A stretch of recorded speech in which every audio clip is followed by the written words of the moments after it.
it's me Miranda and welcome to Mer's Cooking Adventures. Today's recipe is Coconut Cream French Macarons. I hope you guys enjoy this video. Here I am adding almond flour and powdered sugar into a food processor. The recipe wanted me to pulse it to try and get rid of big chunks because this needs to be really smooth for the recipe to work. And then it has me go through a strainer to again get rid of any and all chunks, because if there's any chunks within the cookie batter, then the shells will become bumpy. So that's why I do these two steps. Here I add in my egg whites and some more powdered sugar, and then some cream of tartar to help make those egg whites get stiff. And from here, I just let the machine do the work where it just whips these egg whites up and allows them to receive the stiffness level that's required for these cookies. As you can see at the end, they are very white, and as I take my whisk out, the peaks are very stiff. I am now adding the powdered sugar and almond flour mixture into my egg whites and just carefully folding it in and incorporating it all together. It's important that the mixture doesn't have a lot of air bubbles, or else the cookies will crack. And so here you'll see that I'm testing to see if there's too much air, and there is, so I gotta keep on going and mixing the batter up. After a little bit longer, I test it again, and you can see that it's starting to flow very smoothly, and that is what the consistency you're looking for in a macaron batter. And now I am putting my macaron batter into a piping bag. I am using a number 12 Wilton round tip, which is just like a medium-sized circular tip if you don't know what brand or size you have in your own home. Because I have made macarons before, I already know how the piping techniques for these cookies work. But if you've never made these cookies before, you just gently squeeze to form a circle and then kind of give a flip of your wrist at the end to cut off the batter. And you want to try and make the circles as evenly as possible throughout this whole process.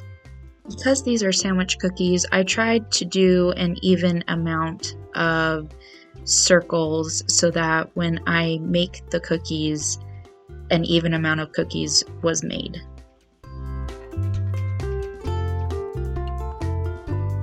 After you pipe the cookies, you gotta tap them on a hard surface to try and get any kind of air bubbles out. After you tap, you need to let the cookies rest for 20 minutes to let them harden. After they have rested, you can see that they've smoothed out and are ready to be cooked. The nice thing about these cookies are they don't take very long to cook, and so there's not a very long waiting period between when you put it in the oven and when you take it out. As you can see, the cookies have risen and puffed up, which is exactly what you want to see when you are cooking macarons. As the cookies are cooling down, I'm making the coconut cream filling. I've added sugar and cornstarch and now the coconut cream milk into a medium saucepan. I have it on medium-high heat and I'm just stirring it to incorporate all the ingredients together. Here you can see that the mixture is starting to boil, which is exactly what you want because that means it will begin to thicken. Here it is beginning to thicken, which is exactly what we want. It's important that You keep on stirring so that it does not stick to the bottom and burn. Now I'm going to transfer the mixture into a different bowl so that I can place it into the fridge. I'll be honest, the mixture was really slimy and thick and hard to transfer, as you can see here.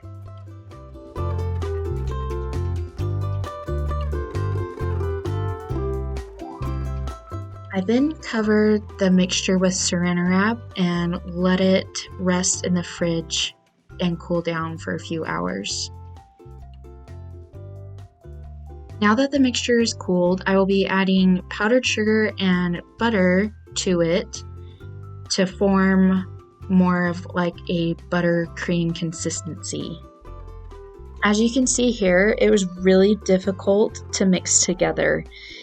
The recipe said to use a whisk, but it just kept getting caught in the middle of it, and I was having such a hard time with it that I ended up switching to a silicone spatula to finish out mixing it together, which turned out to be a lot better than the metal whisk.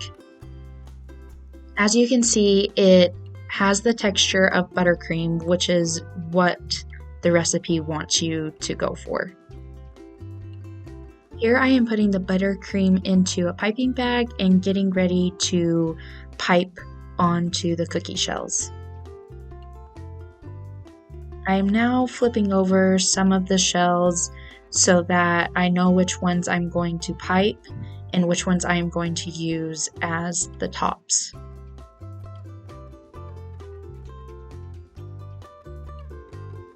I'll be honest, the buttercream was really hard to use.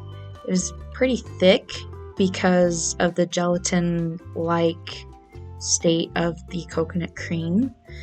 And so getting it to be consistent on the cookies was hard. Also, knowing how much to put on the cookies was hard because it felt like there was such a small amount for the amount of cookies we had.